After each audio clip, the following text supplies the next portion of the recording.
How we doing? Oh, good. Right, volunteer. Andrew Slack. Hello, Andrew. Good to see you in the room. Everybody, file in. Take a seat. Take a seat. Welcome to the show. Hello, hello. Please watch your fingers and toes as you scooch in 20 feet apart from your neighbor, physical distancing and all. Oh boy. Okay.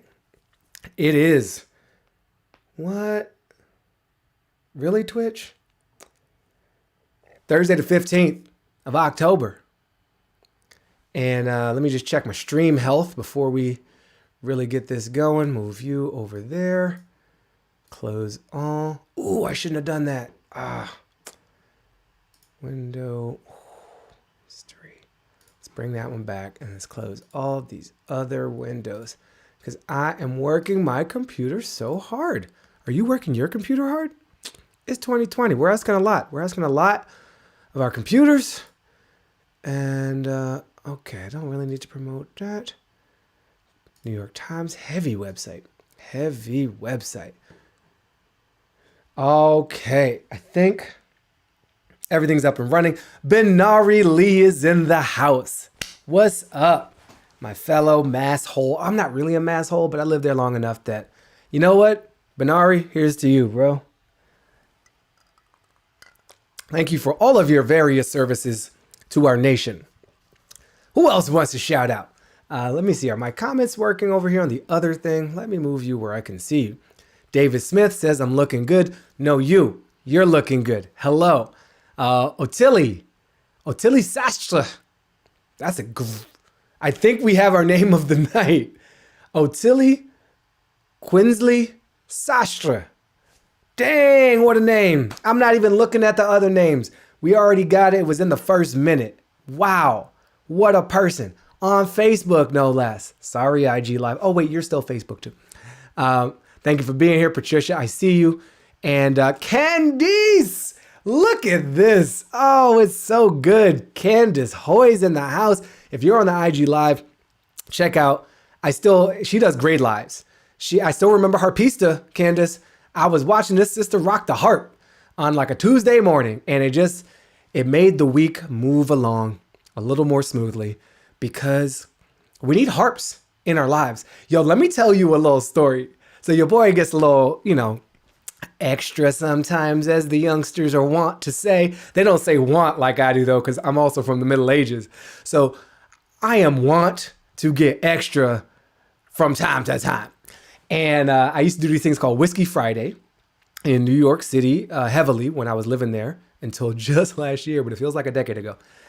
And we would do it at work at the Onion. That's where it started. I really inherited it from Rick and Joe and all the cool, happy people there. But I elevated it. I will claim I bought a domain name. I dominated the hashtag. I took it international. I mean, I did Whiskey Friday in Cameroon. I did Whiskey Friday in Paris. Wherever people speak French, I did it. I did Whiskey Friday. And one time when I was living somewhat nomadically, without a fixed address, homeless, whatever, residentially flexible life that I was living, I rented this amazing Airbnb in Prospect Heights, Brooklyn. The Carriage House, it was known as, because it was the house behind the house where people, I guess, kept their horses, or the dude who took care of the horses. I don't know the history of this particular form of architecture, but this house was magical because you would come in off the street and it's just like a regular old house. In fact, it looked a little run down, which I kind of liked, as nobody was even curious about what was going on inside the house. And then you open the main door and you kind of walk through a tunnel, like a fun house, Halloween horror. There's nails and 2x4s and rusty washing machines. And you're like, I might get murdered. Or, and it could be worth it, I could have one of the greatest architectural and lifestyle experiences of my time on this earth in the great city that is New York / planet that is Brooklyn. And so you weed your way through. In my mind, it was full of cobwebs. There were no cobwebs. It was full of cobwebs and ratchet rats, okay? And you get to like the rear door of this impenetrable hallway of doom. and you pull that door open and oh my goodness, reparations. Nah, I'm just kidding. It wasn't that good, but it was really beautiful. It was a courtyard. It was like a Mediterranean courtyard with a fire pit and a fireplace and beautiful trees and vines snaking their way up the walls. And on the backside of this courtyard was a little house, a little 2-story house, a little hobbit-sized home where you could have second breakfasts. And the whole floor, the first floor was the kitchen and the living room, and upstairs was an expansive bedroom and a little home office. And there was also a basement. I never go into the basement of a carriage house. I think there's weird ghosts down there, just like ghosts that got kicked by a horse. I didn't want to mess with that. And then a fireplace on the inside of the house. Oh, I'm sorry, 2. So this joint had 4 fireplaces, and I was just like king of New York. Again, I was 2 steps removed from ownership. Like, not only did I not own it, I didn't lease it. I rented it from the people who leased it from the woman who owned it. You know what I'm saying? Like, you ever have such a great experience? You're like, that is so not mine.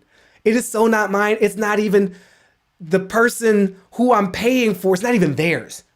I'm so far from owning this place. So I loved it though. I loved it. And I threw epic gatherings, epic and respectful and cognizant of all the codes of the city, and nothing but legal activities happened there. And so I decided I'm going to throw a dope Whiskey Friday, and I'm going all out. You know what I'm saying? I'm making up for lost time, because when I was a child and we moved out of the city, out of kind of a hoodish section of the city, not full hood. We lived in Northwest DC. We lived in Columbia Heights, and it went on kind of a trajectory. But it got intense, and it got a little murdery, just a smidgen of murder, and a smidgen of police activity, and too much from my mom raising me by herself. So we got out to Tacoma Park, and we're sitting on a corner lot, and I have a yard to mow for the first time in my life. And we've got this split foyer house. The first time I learned the word foyer, give it up for learning vocabulary through your mother's hard work. Foyer's in the house. Foyer Tunde, right here for you. And my mom was annoyed because I never invited anybody over the house. She's like, I bought this big old house and you won't invite anybody over. So I'm finally, 15 years later in New York City, in, again, not the house my mother bought, but like the house that a stranger rented from another stranger who owns this house. And I'm like, I'm gonna throw the dopest Whiskey Friday in the world. And I made mulled wine, you know what I'm saying? Like, because I learned how to do that just because I lived in this place. I was never called to make mulled wine before this particular rental life that I had. And so I invite people over, and I have the whiskey, of course. I encourage people to bring the whiskey, which is how you restock your bar. Invite people to your house and tell them to bring a bottle. Good for like a year and a half. I got the music running in the background. But then I'm like, I want this to be like classy though. What's the classy thing I could do? By the way, this is a long story. But I'm telling you, it's got to pay off, and it comes back to Candace Hoyes, who I know from college. Harvard 99 represent. So I got all these people in the courtyard. I got candles in bags. I did the whole thing. And nobody taught me this. The movies taught me this. You know what I'm saying? Like, I never had anything like this growing up. My mother did not host the events like this. We didn't have tea. I mean, we drank tea, but we didn't like have people over for it. So I throw this pseudo Whiskey Friday, pseudo high tea type situation. I got the candles. I got the go through the cobweb, tunnel of doom, and then pazam, you in the Mediterranean, this sort of Tuscan little villa vibe with the vines and the fire pits are flaming. And I hired a harpist. Yes, I did. I was like, how could I make this party classy? I want a harpist. And Craigslist, the website which will never be updated since 1994, got me a harpist. Oh man, I crushed that Whiskey Friday. That was the best party I ever threw in my whole life. Because I hired a harpist to drink other people's whiskey in somebody else's home, which was inside of somebody else's home, which was behind somebody's home where a horse used to live. Ooh, I miss New York City. So good to see you, Candace. Thank you so much for showing up. 10 minutes later, oh man, I'm in a good mood. Can you tell? So thank you for joining. I'm Baratunde Thurston. This is Live on Lockdown, 43rd episode. And I delayed by 30 minutes to give my man Joe Biden a little room. Give him a little room. You know, I don't want to be held responsible for anything that leads to this dude not becoming the president of the United States. And I don't want somebody coming back. We got the receipts, Baratunde. You had like 35 people on your live, and 2 of those people lived in a specific county in Wisconsin, and for whatever reason, they had no idea who they wanted to vote for, and they could have watched Joe Biden talk about his robust climate plan, which they were really invested in, and somehow they were invested in a robust climate plan, but still didn't know who they wanted to vote for president. Anywho, 2 of these people was watching you instead of Joe Biden, and wouldn't you know, he lost the election by 1 vote in Podunk County, Wisconsin, due to 1 voter who believed in climate but not in democracy. And they stayed home. So I was never, ever, I don't want nobody to be able to come back. Well, you were running a live stream kind of programming the vice president would be president of the United States, were it not for you talking about horses and whiskey and harpists. Nah, get a vice president a little room. You know what I'm saying? I will happily have him open for me. Let's give it up for my opening act tonight, Joseph R. Biden. I like to make the show interactive. I like to respond to what you might want to hear me talk about. So if you're on the IG Live, hit the question mark and fill up the basket. It's the easiest way for me to find stuff. If you're anywhere else, including my LinkedIn people, hello LinkedIn, it is top of the evening to you. It's good to be here. It's so good. Let us network. We are so networking. Oh, let us add some value to our enterprises. If you're on LinkedIn and you have something you wish to say to me, please do put it in the comments. I will do my very best to acknowledge what you'd like me to talk about. And make sure to endorse my skills of live streaming. Thank you so very much. Somehow my accent is slipping a little bit between some kind of British and a little bit of South African. I don't know what's going on. I'm from none of these places. I was just thinking about Claw from Black Panther. He just got in my head and it jacked up my whole accent thing. So if you have things you want me to talk about, put it up in the box. I want to share something with you.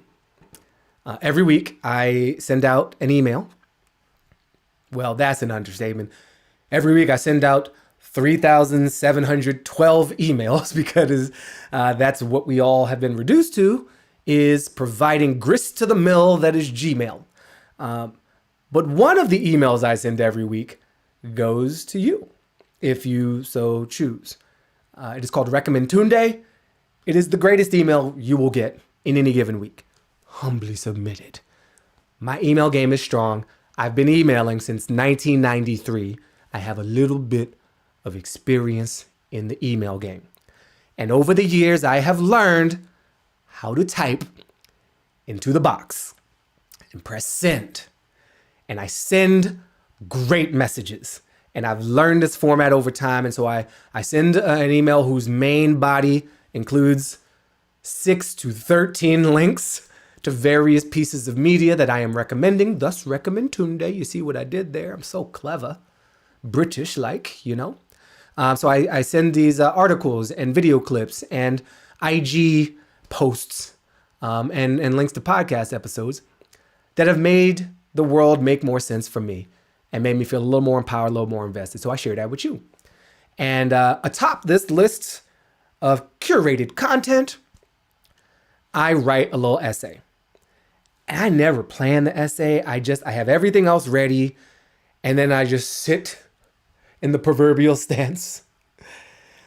And I say, hi, you, it's me, and let it flow and see what emerges. And I send these emails mostly on Tuesdays.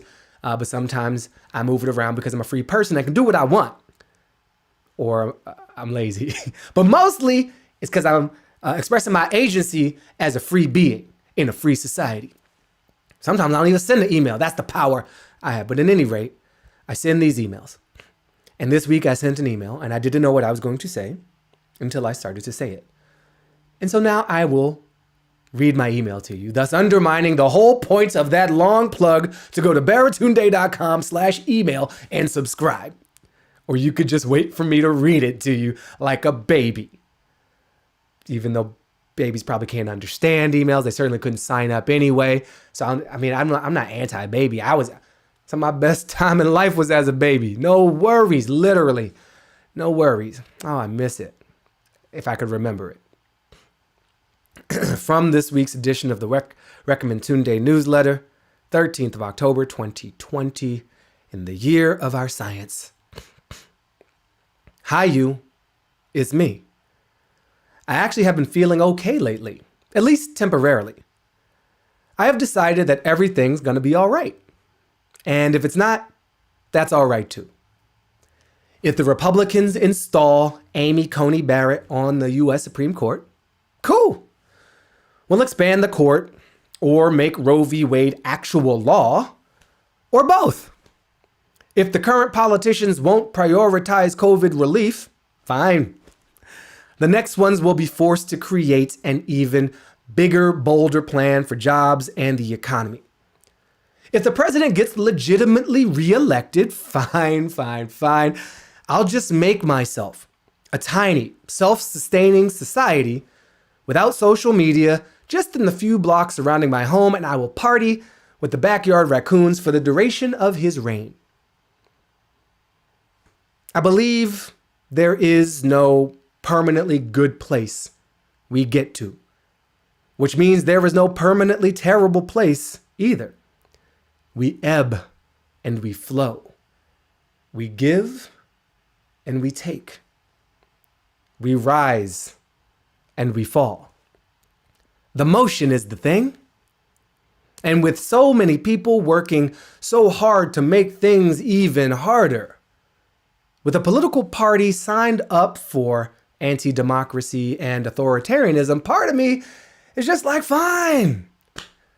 Wait until our backlash, our loving but firm backlash.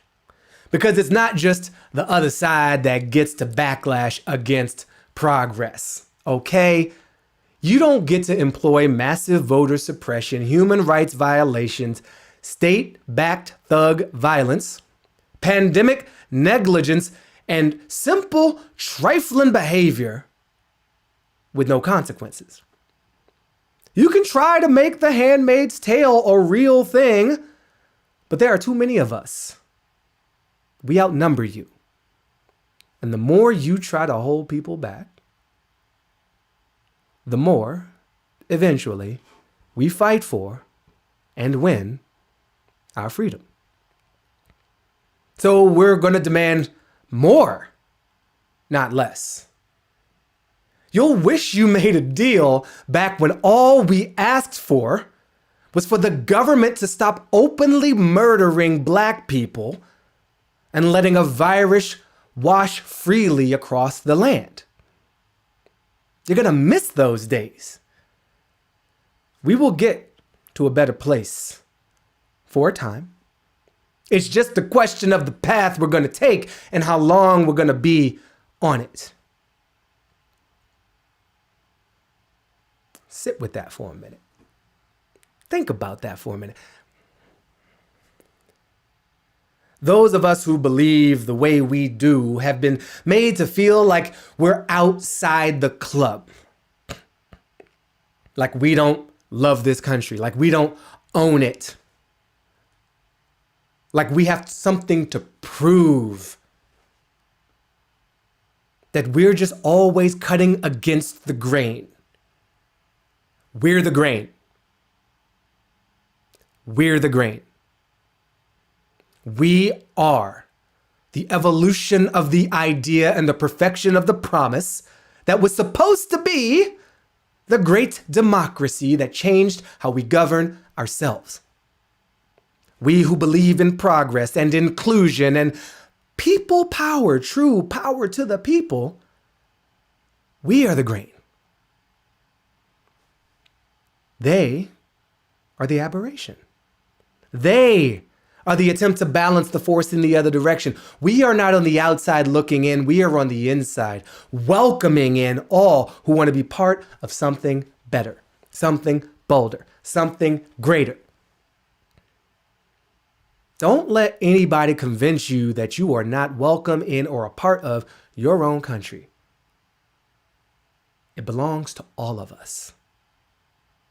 Don't feel meek and weak and ashamed of your doubts and your criticism about your land. That's part of what it means to be a patriot. This land really is your land, and it's my land. It's our land. And I'm a little bit tired of the presumption of defensiveness and the presumption of righteousness of those who disagree. Oh, well, what are you going to do about the voter who thinks building the wall is the great idea? What are they going to do about us? Flip the script in your mind and own this time. Let them do what they're going to try to do, but don't let them fool you into thinking you're not you, that you don't own this place too. It belongs to all of us.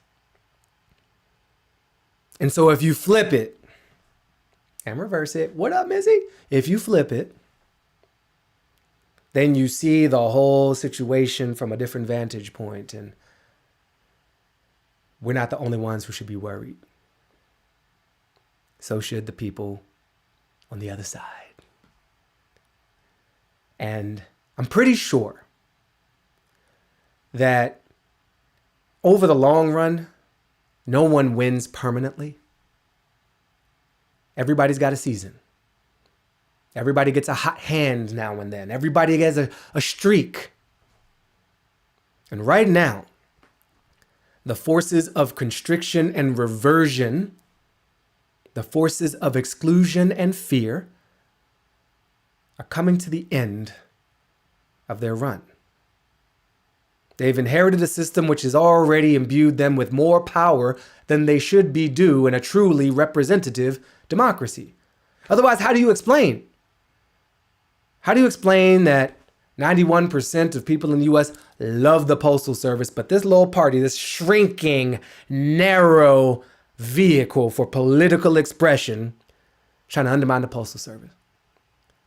70+% of people want sane controls on access to arms, but this meager, weak, and cowardly excuse for a political party which is losing its relevance every day, siphoning members, siphoning people, siphoning legitimacy, defends gun manufacturers over children.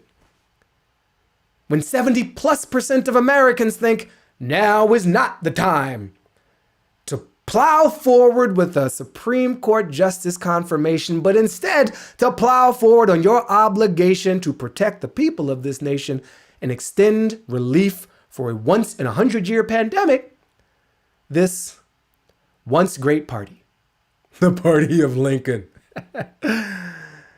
makes space for the confirmation hearings of a justice-to-be that refuses to answer most of the questions, but they themselves don't answer the questions, the needs, the demands, the essential wants of the people who hired them. How long can that last? Come on now, how long can that last? How long can we live in a system when theoretically one half of the political establishment, but practically a third and dwindling, never think of Republicans as half the country? They are not. Independents are the majority in this land, and the Republican Party is contracting like a sphincter,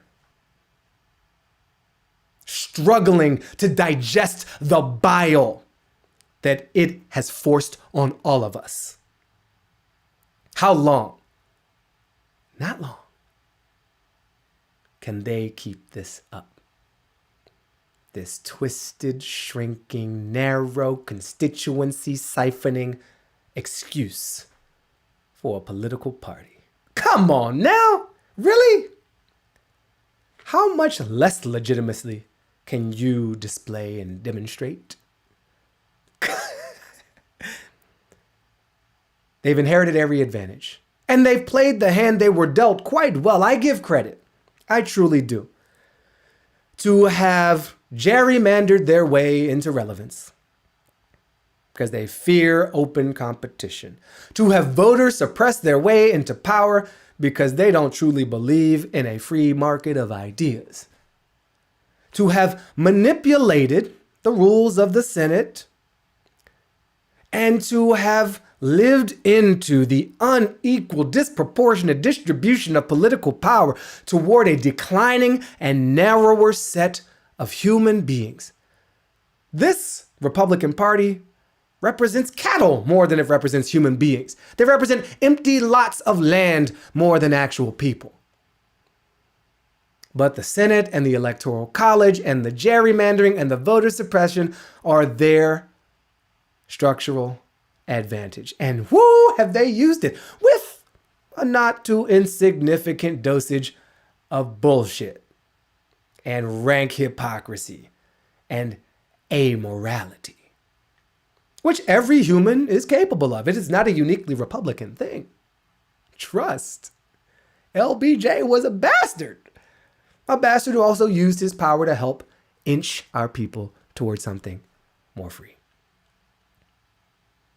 How long can that last? How long can you rub people's noses in your shit before we get sick of it? So play your little games, Lindsey Graham. I gave money to Jamie Harrison this week. 50 cold, hard bills to Jamie Harrison from Orangeburg, South Carolina. I gave it to him specifically because he was from Orangeburg. I gave him $1 because I do not like Lindsey Graham. I do not like human beings who so flagrantly abuse their power and shamelessly abuse their own honor, especially for a Southern man. Where's your sense of honor, sir? Lindsey Graham, you Southern imp. No son of the South are you. It stinks, the smell that emits from this senator. Refused to get a COVID test. Afraid of the results, Lindsey? Not able to accelerate the obedience to a shrinking extremist minority of a shrinking extremist party in a growing, dynamic, and inclusive America? I don't know if I blame you. If you're gonna have a last gasp, why not go out like this? Lindsey Graham didn't serve the people of South Carolina too well. I am sure that Jamie Harrison would represent not only Democrats and independents, but Republicans better than Lindsey, because Lindsey makes a habit of just eating the poo of Donald Trump. Just eating it. Rather golf with a would-be dictator and serve your own constituency. Rather promote an extremist appointment to the Supreme Court of the land than help your own constituents with COVID relief. You think everybody in South Carolina is just doing fine right now? I doubt it. So one of my $50 to Jamie Harrison was because I just don't like Lindsey Graham. I don't suffer fools like that. And damn, is he a damn fool. I feel bad for the people of South Carolina that this is what you get. You deserve better. Even and especially those of you I do not agree with, you deserve somebody who at least pretends to go through the motions of living something resembling an honorable life. Not with Lindsey, though. Afraid of himself. Backed himself into a corner of his own making. It's so sad. He's so small. No one should fear him or his party. They are so small. $49 of my dollars to Jamie Harrison went, though, because I learned he is from Orangeburg, South Carolina. You know who else I learned is from Orangeburg, South Carolina, South Kakalaka? My father's mother, my grandmother. Born and raised in Orangeburg, South Carolina. One of 6. Born in the very early parts of the 1900s. Still alive, because black don't crack. She grew up on a farm, owned by her daddy. You know how rare that was? For a black person to own their farm in the 1920s and the 1930s in this country? Do you know how rare and extraordinary that is? For this man to own his land, not to work servile on someone else's as some kind of sharecropper, but a property owner. And I talked to my father's mother, my grandmother, who I had been estranged from for so long, and I asked her a bit of her story. I said, did you go to school, Grandma? Did you go to school when you were a little girl? Oh, yeah, we went to school. But then we had to come out of school every year to gather the farm. I love that phrase, gather the farm. Makes it feel like an invitation. Come on here, eggplant. You get on over here, oranges. Come on in here, corn and cotton. Gather you all up. Give you a talking to. And I was like, oh, okay, cool. So you harvested your own stuff and then you went back to school, right? Oh, no. We had to not just gather our farm, but gather all the white people's farms too. Naive little Baratunde is like, oh, because like some kind of summer jobs program, employed little youngins, little crumb snatchers. Make them little productive members of society. Oh, no, it wasn't because of that. You see, when my father, my grandmother's father, when my father needed credit from the local merchants, all those local merchants were white. And they made it a condition of extending him credit that his children had to gather their farms too and miss school. Ain't that something? This is the 1900s. Slavery's long gone. Long gone, off the books. We fought a war, 600,000 people bled and died in it. We are 1/3 of the way to that number, by the way. And here we got little black children working for free, somebody else's land, so that their daddies can get credit from the white man. Ain't that something? Because after World War I, we done proved yet again how much we love this country, how much we will die for this land, and still you gonna steal our children's future. Take their labor uncompensated and deny them education. And then keep lynching every 100 or 1,000 or 10,000 of them just to keep all of them afraid. My grandmother left Orangeburg and moved to Washington, D.C., which is why I was born there some 50 years later, in 1977. In another version of history, I am not born in Washington, D.C. because my family members have not fled terrorism, have not fled conniving, thieving, government-backed behavior. But I am who I am and from whence I am. And I'm okay with it. I love being a Washingtonian. I was born right up the street from the White House, 16th and Newton Street. Every time I crossed 16th Street, I could look down and see that White House as I walked myself to elementary school at Bancroft Elementary. But I'm thinking about my father's mother and the land she no longer has a refugee in her own country from Orangeburg, South Carolina.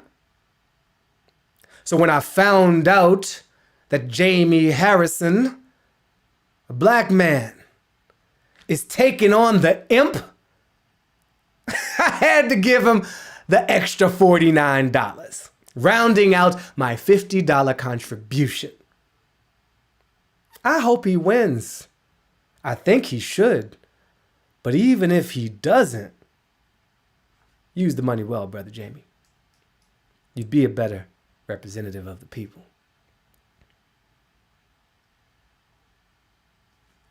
How long can they keep this up? We're sitting on so much. So much. Being asked to take it again and again and again. We fight in all the wars. Come home, get beat. Come home, don't get access to the education. Come home, no homeowners loan corporation for us, just for white people. Get the Civil Rights Act 64, Voting Rights Act 65, and they're up to the shenanigans. You know, the Republican Party was sanctioned in the 80s in New Jersey for voter intimidation to the point where they weren't allowed to encourage or engage in any such activity known as poll watching because the government and the court said, we don't trust you. You know why the Voting Rights Act was passed in 1965? Because despite the amendments to our Constitution granting the right, we practically didn't have it because they instituted fees and fines and poll taxes and made up tests and the occasional lynching to prevent us from exercising our constitutionally endowed and inscripted right. So we get this update, we get an amendment, we get a new law to enforce what's already in the Constitution. How whack is your democracy? That the stuff in the Constitution ain't good enough. You amend the Constitution, that ain't good enough. You got to have new laws on laws on laws. And impose some oversight on a number of states because you can't trust them to just let people vote. And we have decades of this little thing called pre-clearance.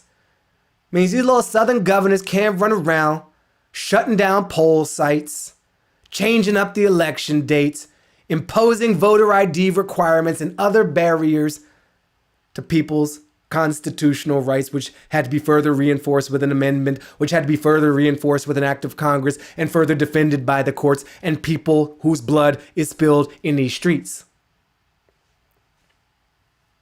So these Southern governors had to apply for the right to discriminate, which is a nice little bump in the road of white supremacy. I appreciate. Let's put some bureaucracy in front of the white supremacy.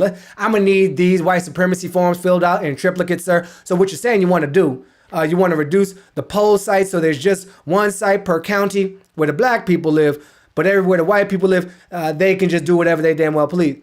Okay, we're going to just need to see, you got to sign here and use the carbon paper. You didn't press hard enough on that, sir. I'm sorry, we're going to have to deny your little expression of white supremacy here. And so much undemocratic activity was prevented. And then we had this legal case, Shelby versus Holder, as in Eric, Department of Justice head. And the Supreme Court, under John Roberts, says, we good. There ain't a racism. Why are you bringing up old stuff? That was just a few years ago. So here we are in 2020.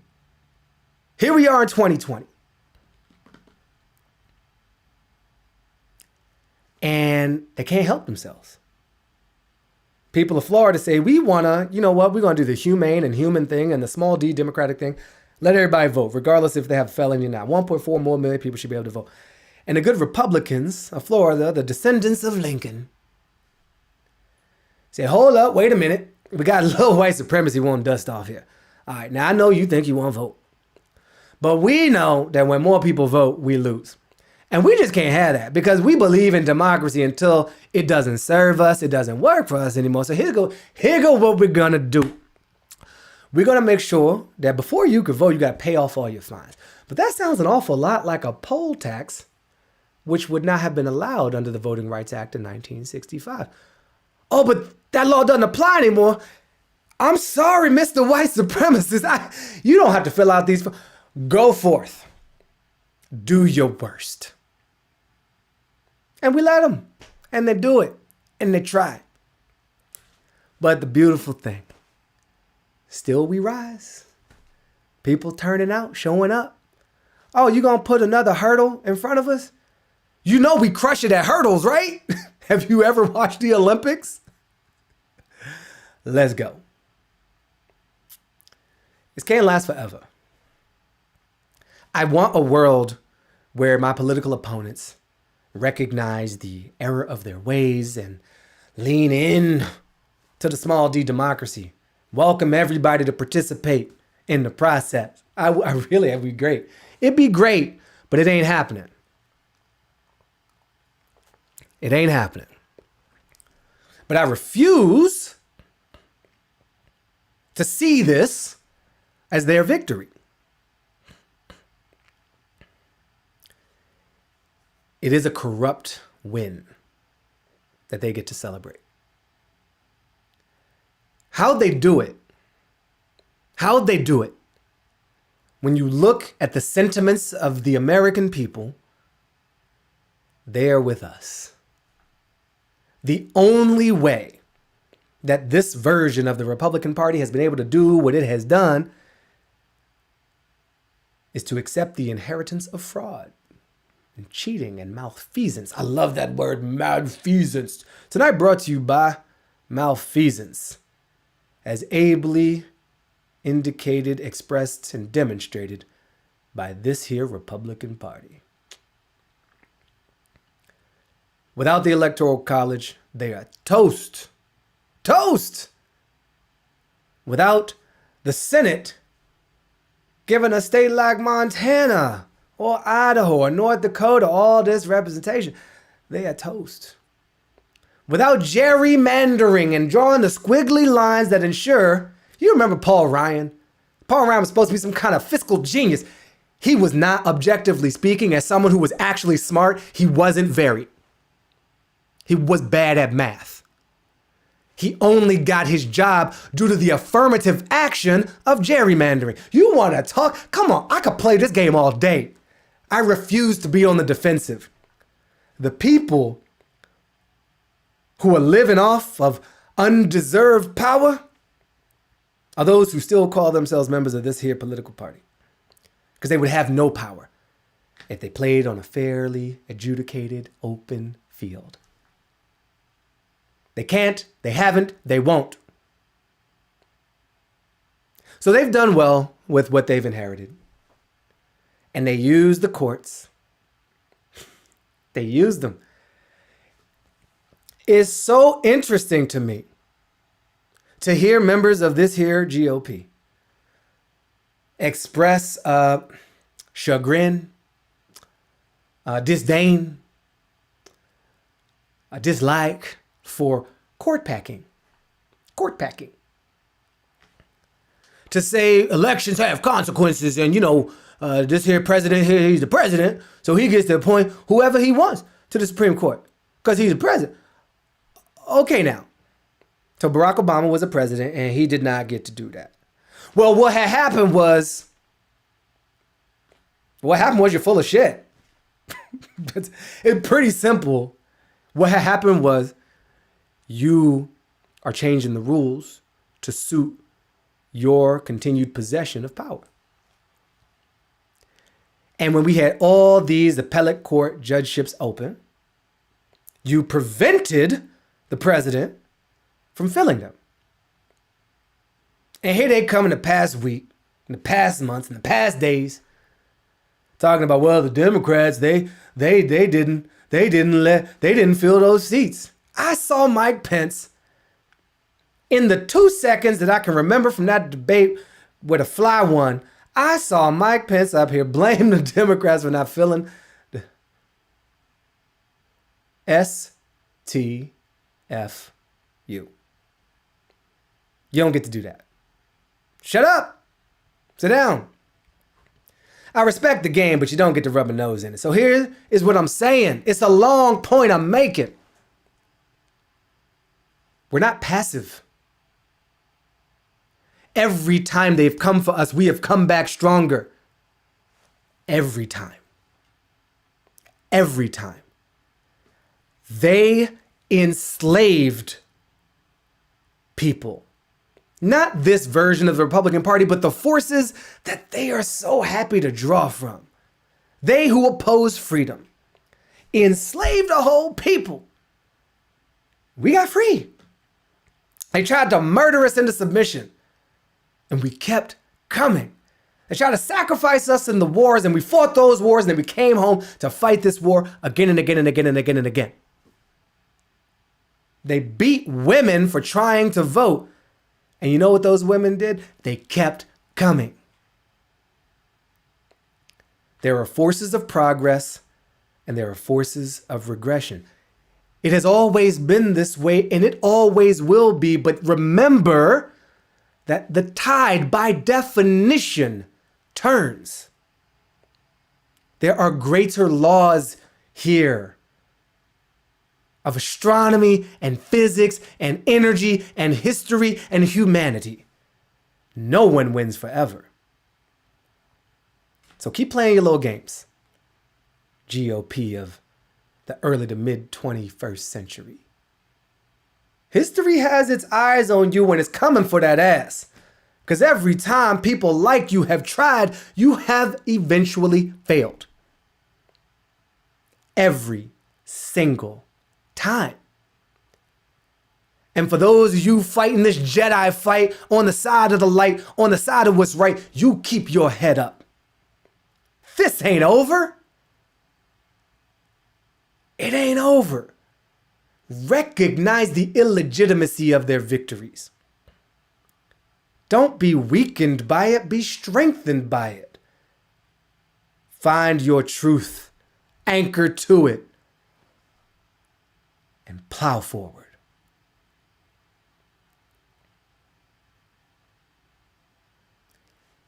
That was a few words. Okay. Time for a hydration break. Whoa, what time is it? I lost all sense of space and time. I don't know where I was. I'm back-ish. Tonight brought to you by the word backish. The 4th or 5th show by Kenya Barris. We've lost track.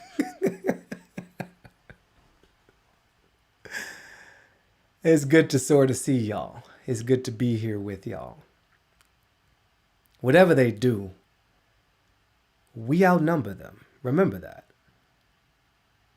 So I'm looking forward to the creative steps we can take to progress. Every time they come at us, we come back stronger. We got more eligible voters in the history of this country than ever before. Despite the Bull Connors of the world. Where's Bull Connor right now? A joke in the history books. Mitch McConnell will sit right next to him. So will Lindsey Graham. Sadly, there will be more pain before then. But pain is part of the process. I honor it, but I will not be stopped by it. Neither should you be. Neither should you be. It's gonna be okay. Even when it's not. As long as you do your thing. You do your part. Make your voting plan. Have you done that? Have you made your voting plan? Raise your hands if you've already voted. Throw them up.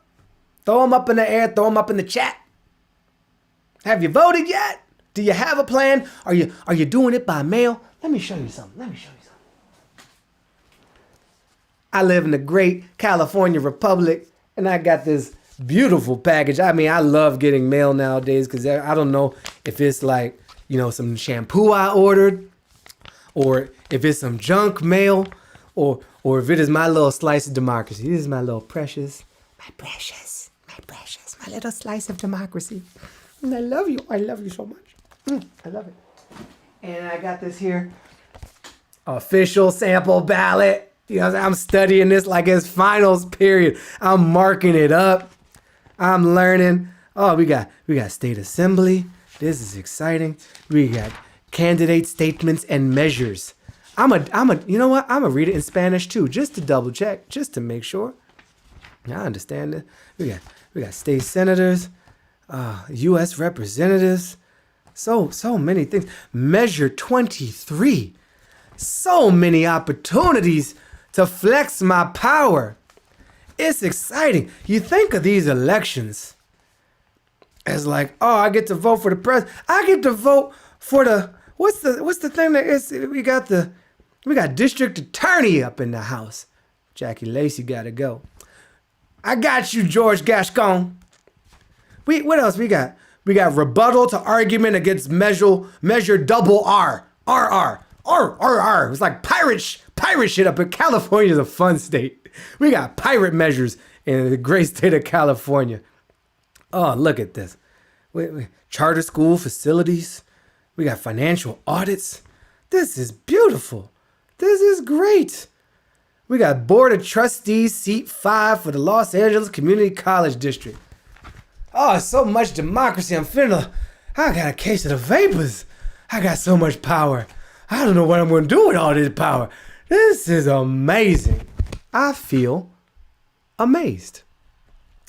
So that's what I've been up to. I haven't voted yet. I got too many votes. I thought I was casting a vote. I'm casting like 35 votes. So what's your version of that? Enjoy yourself. Well, just enjoy yourself. Let the madness in the music get to you. Once I utter the words Bancroft Elementary, I start snapping back to the early 80s. I'm feeling a little shiny. I haven't checked in with you in like forever. It's 1925 hours. I started at a little after 1830. Okay. So I got like apparently 6-ish minutes left. But Instagram don't cut me off anymore. Nobody cuts me off. That's dangerous. Because I just get talking. I'm going to check in with you. IG, Marielle Fontaine, already voted. Very excited about having cast a vote for Dr. Cameron Webb in VA 5, the 5th District of Virginia. Friends toughing out 2 to 3 hour waits to vote in Texas. Thank you, Marielle Fontaine. Thank you for the people of Texas waiting in line. I've been angered, but I've mostly been impressed and moved by the people who are willing to clear the hurdles thrown before them in this election season. Governor Greg Abbott of the great nation of Texas, you weaselly little weasel. 1 drop box per county. How dare you, sir? Folks are waiting. They'll outlast you. It's great. Thank you, Mario. Marijuana legalization here in New Jersey, says Drew Brad, on the ballot. Smiley face. I feel like smoking right now, but I'm not going to snoop it up for you. I don't really roll like that, but I feel like it and I can legally do it because of California. You know what I'm saying? Love it. Better Rachel says Colorado makes it so damn easy. Yes. Yes, it does. Yes, it does. Lizzie6212, my friends and family have lined up in Texas. We got a lot of Texans representing in the house tonight.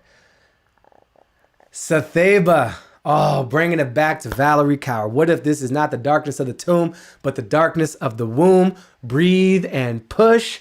I got something to show y'all. Pardon me, I'm going to pop out of frame for a second because I'm going to go get a little gift for you. Let's grab this here. Got a little literature. Okay, we got that. What else we got? We got this here. Okay, we got that. We're going to showcase some books. Okay. There we go. I feel like a Muppet. Isn't that the sound Muppets make? They're always doing them weird sounds. So, all right, we're going to do this like this. Here we go. I don't keep a lot of books in this wing of the estate, my shed. But there's one of them I do. See No Stranger, a memoir and manifesto of revolutionary love by Valerie Kaur. I love this book so much, and that's why we had Valerie in the first episode of How to Citizen with Baratunde, our podcast. So I see Valerie every day. But I keep a couple of other books here, so let me give you a quick here tour. Let's see here. Okay. I got a copy of Never Shake Hands with a War Criminal by Barry Crimmins. Barry Crimmins was a great political satirist we lost a few years ago. There's a beautiful documentary about him called Call Me Lucky, which I think you can still find on Netflix. If not, put it into the search box, figure it out. Trust you. Got him to sign it. You probably can't see that because my lights are amazing, but there it is. My comrade. Tag, you're it. Go get him. Barry was a mentor of mine in the Boston comedy scene, put me on stage more times than anybody had any right to, coached me as a young Padawan. When I told him I was thinking about working for Barack Obama and once he got into the White House, I said, should I try to get a job in the administration? Barry said, snipers work from the hills. I was like, oh shit, you gangster. Barry Crimmins was gangster. Gangster. Love that man. I got a copy of The Color of Money, Black Banks and the Racial Wealth Gap by Mirza Baratunde. Dope book. I got this at an event I hosted for the Economic Security Project. Follow Mirza. All right, what else we got here? We got Citizen, an American Lyric by Claudia Rankine. How you gonna host a podcast called How to Citizen? Haven't read Citizen. Done it, nailed it, crushing it. Got this light tome. Frederick Douglass, Prophet of Freedom by David Blight. Yo, I love this book so much. I got to do an event with Zocalo Public Square here in the great state of California before I became a resident. Back in my New York days, I came all the way across the country when I could just fly freely like a bird and understood the life of one of our founding fathers. Would be, should be, is founding father. And David Blight did us all a service. And what? I got one more book over here. I should probably show off to you. The I Ching. Got a big old copy of the I Ching, the essential translation of the ancient Chinese oracle and book of wisdom, because my mother would always consult the I Ching. As a child, I saw her tossing her coins and doing her thing. And later in my life, I met a wonderful therapist. Yes, therapy. It's good. And Dr. Ed Meehan brought up the I Ching. I thought I died and gone to heaven. Nobody brings up the I Ching except my mother. And here's this old Irish white dude born and raised in New York counseling me from the Book of Changes. So he told me about this translation. I walked right across the street to the Strand bookstore in Manhattan, Union Square, and I got this copy, so I keep it in the room close to me. And obviously, the last book I'm going to present to y'all from my little micro collection here, Tim Mcgraw, Grit and Grace. Bet you didn't see that coming. Train the mind, train the body, own your life. Let me tell you a little something about Brother Tim. I had a chance to meet this man at South by Southwest. Oh, remember South by Southwest? Texas, I know a little bit something about you, and you got some pretty good barbecue. I hosted a podcast called Spit with 23andMe and iHeart. We talking genetics, we talking race, we talking science, all this stuff. And we did a live episode talking about diabetes. We had the president of American Diabetes Association. We had a woman whose name I can't remember right now, but she ran some cool medical tech company. And we had Tim Mcgraw. I grew up loving country music because my mama loved it. She had her Willie Nelson and her Dolly Parton and her Kenny Rogers.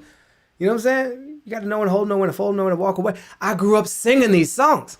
So I got some old country in me. Not the new stuff. I moved on. But I have a deep appreciation for it. I get to have a beautiful conversation with Tim Mcgraw. I get to go to a tiny little concert that iHeart puts on. I'm in the front row. It's like 70 people in the room, and he's just playing his songs. I get to hang out with the man backstage. We had such a beautiful connection and conversation. I was like, I think I liked Tim McGraw as a human. I don't know his politics. I know a little bit about his music, but I felt his heart. I was like, I think there's a good heart in there. And there is. He has trained that heart with this here physical regimen. So, COVID happened and I canceled all the gym memberships because I don't want to die. And I read the whole book and I started doing Tim McGraw's workouts. He didn't pay me to say this. I haven't been in touch with him since that one time we met. But his folks sent this here book to me right after that event. And I actually read it. So that rounds out my book collection. All right. Oh, we've been here so long. We're running out of time. Let me acknowledge a few more of you. Leslie Woodworth Venero on Facebook asked me, have you read The Warmth of Other Suns by Isabel Wilkerson? I'm reading it now and it's truly amazing. I have not. I will add it to the queue, as we say in this Netflix era. Thank you. I like y'all talking to each other. Douglas Jenkins on YouTube says Abbott is more than a weasel. Okay, I guess I was giving him an upgrade then. We got Otili, my winner, my username of the night winner. Otili Quenzel Sastra. I hope I am coming close in the pronunciation, Otili. I am bringing my vote tomorrow, helping Arizona turn blue. Yes, AZ, get it. We got Jane Dunlop on YouTube. I see you out there. As an Indigenous woman, I am here because all BIPOC over the years have fought and survived together. We will continue to fight for the next 7 generations. I voted already. Oh, Mitaku Yeoyasen, what's up? I hope that's not offensive. I hope that's relevant or related to your community, your nation. But thank you so much for showing up. Thank you for your words. Thank you for the 7 generations. Long view. The opposite of the view that's destroying so much of our only planet. Yo, Rachel Evans with that's the greatest, maybe the greatest compliment I've ever gotten. This is like when I watched Hamilton on Disney Plus for the first time. There is so much in that. To quote Rachel Maddow, we should unpack that. How many times did you watch Hamilton on Disney Plus, Rachel C. Evans? I appreciate you. Alicia on YouTube, their victories hold the whole world back from progress. It's true. It's true. It does. And I'm trying to maintain my optimism. I got a new burst of energy this week when I was just like, oh, they're gonna lose. If not now, eventually. But they do delay the thing we're all working toward. And that is very frustrating. I was listening to the soon-to-be, hopefully, Vice President of the United States, Kamala Harris, on Rachel Maddow today as I walked up a big hill. Not metaphorical. I literally walked up a big hill. You gotta stay fit. Tim McGraw told me to, literally, I just do what Tim McGraw says to do with my body. It's amazing. And I was listening to Kamala Harris on Rachel talking about, they played this clip of the questions she asked would be soon to be probably Justice of the Supreme Court, Amy Barrett. I don't even know why we do the Coney. Does she go by Coney, or do Republicans just do that to get an ACB for the RBG and the AOC? I didn't even tell you I got to hang out with DKG this week. Doris Kearns Goodwin. Yo, we did this whole thing for Masterclass. It's on their Facebook. We got deep into the history. Anyway, Senator Harris asked Amy Coney Barrett, basically, you believe smoking causes cancer? And she's like, yeah, of course. Do you think gravity's a thing? Do you think gravity's a thing? Yeah, gravity's definitely cool. 9.5 G or whatever, whatever. It's not quite, but 9.8 G. What is the formula for gravity? Somebody put it. I'm going to resist the urge to look it up, but I got snapped back to a high school physics class where I first learned with George Lang, physics is fun with a PH. What a corny, beautiful man. The formula for gravity, the constant. Anyway, she got her to admit that smoking is bad for you and gravity exists and water is wet. And she's like, you think, climate change is a real thing? And Amy goes, well, I'm not going to weigh in on policy matters of debate.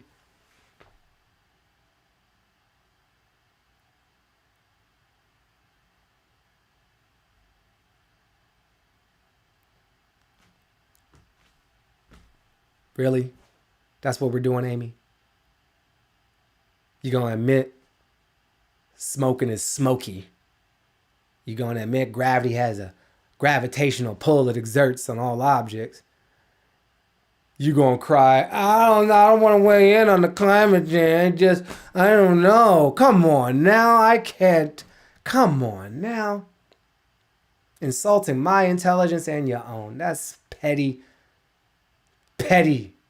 stupidness. And we, as the United States, look stupid when you got somebody who's going to be in a co-equal branch of government at the highest levels talking about, I don't want to weigh in on a matter of debate. Climate change, don't care. If you don't believe in it. It believes in you, Amy Coney Barrett. So does COVID. You know what I'm saying? So it is frustrating. Long response to this comment from Alicia on YouTube. Thank you for that, Alicia. Mike Snigaki, what a name on Periscope. You rocked it earlier. Thank you for that. Doug Wood says the newsletter is my favorite share. So get yourself over to baratunde.com and click on everything. Just clickety-clackety. Remember websites? I got one. Check it out. Okay. 9.8 meters per second squared. Thomas Carlton. I think you're the first with the answer on gravity. 9.8. Did I say 9.8? I feel like I said 9.8. I mean, there's evidence or whatever if you believe. Can you really believe the recording? You know what I'm saying? Like, hashtag fake news. That could have been doctored by the Russians. According to me, I had it right the whole time. All right. I think we're a little over an hour, so I'm just feeling so energized by y'all. Let's see. I'm checking in with you. Oh, I forgot to check the IG basket. I am so sorry, y'all. Make Good Together asks how Trump not taking part in civil debate is a huge disservice to the American people. Yes.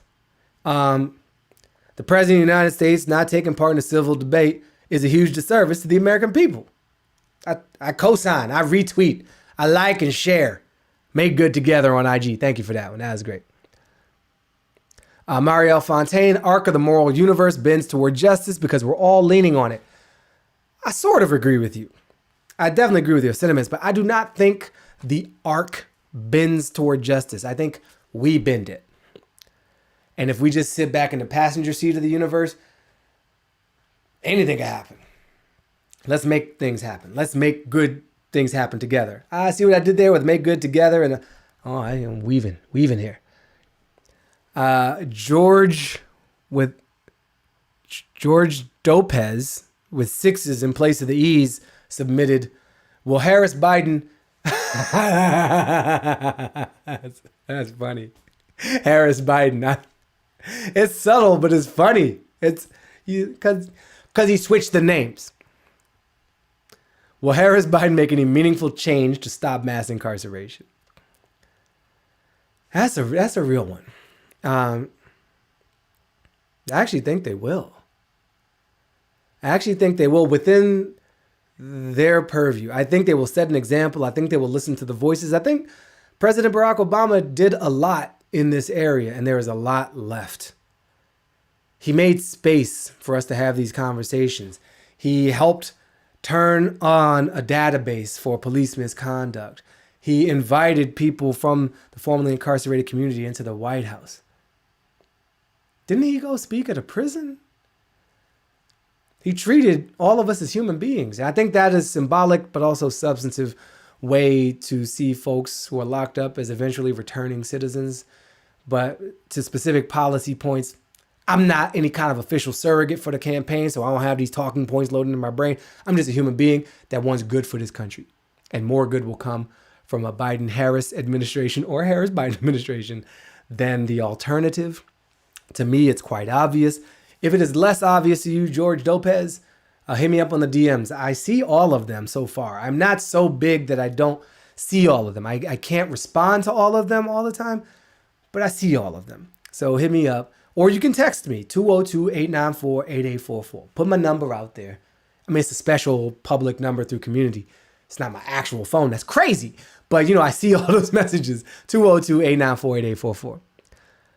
MJ Fandom Lover asked, do you have any concerns about Biden if he is elected? I mean, I'm concerned for his safety because we got a lot of unhinged people with access to high-power weaponry unleashed by a whole political party. Yeah, I'm concerned in that regard.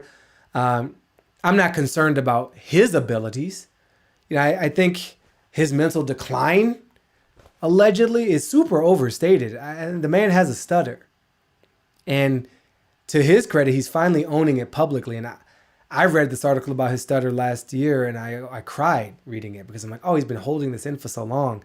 And people keep talking about Biden, the gaffe machine. It's actually Biden, the man who's overcome this significant challenge in his life and is still working on it.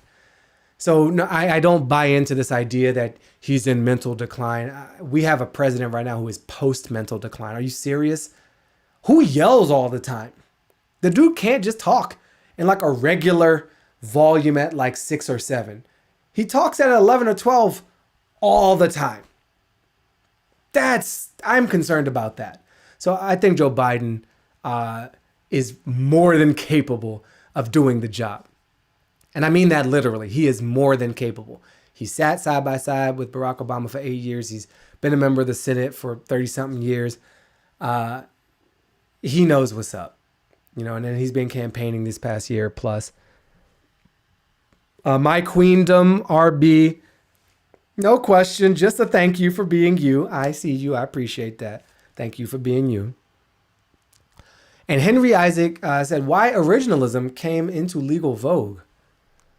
Well, isn't that an interesting ideological, academic, and substantive question? What do you think this is? Lawfare blog? You think I'm Dahlia Lithwick or something? But the fact that I can drop that website and her name lets you know I pay enough attention to cite them. I hang out in the footnotes. I don't read the full opinion. I just hang out in the footnotes. I muck around in the footnotes of legal opinions. Originalism. Yeah, there's a whole thing. It's probably a whole nother show. I don't know if I have time to do it justice. I haven't done any research. I'm leaning on things I've heard and listened to. And I am not a lawyer. But I'm a member of society. I'm a resident. I'm a citizen. I'm a human being. And I'm literate. And this idea that we should interpret the law according to the actual written text. Honestly, I find it interesting. I think, let me tell you a little story. This will be the end. This will be the end. And it'll give you a window into my freaking charmed ass life. I did this event with Google, with Big G, Papa G, Google, last year when they launched their Pixel phones. I got invited in to basically wander around their campus with a camera crew and ask any questions I wanted about this phone and their approach to data and how they interpret camera stuff. And so I'm hanging out in the photo lab of Google. It's not called the photo lab, but I'm from the 80s, so anything with like imagery to me is the photo lab. The photo mart at Google, the little CVS joint, and the People's Drug if you grew up in DC. And I'm talking to the dude who leads the team that interprets images. We got these little black mirrors, right? These little supercomputers in our pockets. And we could take pictures with them. I'm gonna do one right now. I just took a picture of this whole setup. Took a picture of you. Took a picture of me, taking a picture of you. It's a hall of digital mirrors. And my conversation with this dude, I can't remember his name. I'm sorry, homie. I don't remember your name. But it don't matter. You're Big G, Papa G. And these pixels, we use these digital devices to capture images, but then we got to interpret them. Not we, the humans. The software built into the phone does a task of interpreting it. What is black? How do you define black? You're like Morpheus in the Matrix. What is real? How do you define real? Right? Our phones do that when we take a picture because there is no picture. It makes it. And so different models of phones and different versions of software grab a different picture depending on how they're encoded, how they're instructed, what their precedent is. You see where I'm going here? Some of you know where I'm going. We're going to geek church tonight. So, this particular person at Big G, Big Google, starting to tell me this whole story about art and the masters and the great art, and I like this and that. And so when we do the night vision thing with the phone, we got to make choices.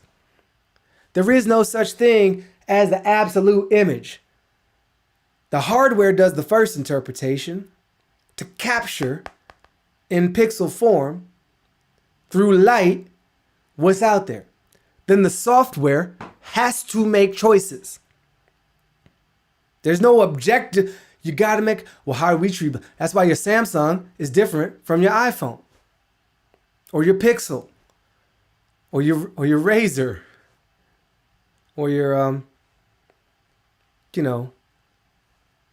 Sidekick, T-Mobile, represent. What's up? Early 2000s call. They want the Sidekick to come back again. Or your BlackBerry. So people at companies like Google make choices about how the sensors in their phones interpret the light and how the image processing algorithms present that to you. So some of you who've lived in these fire-prone areas see something with your eyes and capture it with your phone, and it doesn't look the same. Because everything is subjective. Everything. So this idea that we read the text, the original text of the lawmakers at the time, and just have some kind of unfettered, raw access to their intention is, as we say in my fake legal profession, because I am not licensed to practice law, some bupkis. It is, as the great senator from the great state of Delaware says, a bunch of malarkey. Is nonsense. By interpreting, we already affect the thing. We already affect the thing. Heisenberg uncertainty principle. I'm weaving in all this stuff. Our position relative to the object we are observing affects how we observe the object. And for us humans, that's a lot of context. When we were born, how we've existed through space-time, what books we read when we were children, how we were loved, how we were hated, how we were held, how we were abused, where we were educated, where we were misinformed, what hormones are coursing through our bodies at that time determines our algorithm for interpreting the pixels of law. There is no pure objectivity when it comes to interpreting anything. And if our camera phones can present a different image for the same scene, then of course our justices will do the same thing. So miss me with that bullshit about textualism and originalism. If the scientists can't figure it out, a judge leaves much doubt. Okay, I'm gonna have to wrap this. 1900 hours, 52 minutes. Captain's log, star date 15th of October in the year of our science 2020. I am Baratunde Thurston, coming to you live and direct from Highland Park, Los Angeles. And we got this. And if we don't, we still do. Because this is all cyclical. And everything that has happened will happen. And everything we have seen, we shall see again. Every loss will eventually be a victory, and every victory eventually a loss. It's kind of the law of nature. is physics, my G. Thank you for spending this time with me. It has been more pleasurable than usual to hang with you this evening. See you in the cloud. Peace.